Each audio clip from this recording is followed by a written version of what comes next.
Good morning সবাইকে। তো আজকে আমার ডিউটি পড়েছে পাইকড় থানাতে। তো সকাল সকাল ঘুম থেকে উঠে যাচ্ছিলাম লাইনে, যেহেতু 5টার সময় বাস ছাড়বে বলেছিল লাইন থেকে। তো লাইনের ভেতরে এই কাঠগোলাপ ফুলের গাছটা আছে, আর আমার কাঠগোলাপ ফুল খুব ভালো লাগে, খুব প্রিয় একটা ফুল। তারপরে এই কালোটার সাথে দেখা হয়ে গেল, ওকে নিয়ে একটু আদর করলাম।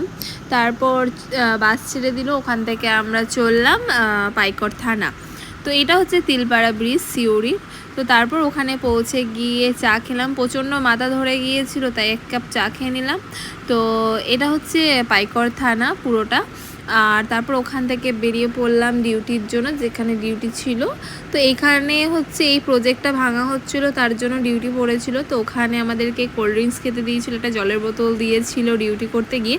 তো তারপর আসে বৃষ্টি নেমে, তো বৃষ্টি নেমে কাজ করা হচ্ছিল। তারপরে আমরা ওখান থেকে বেরিয়ে পড়লাম।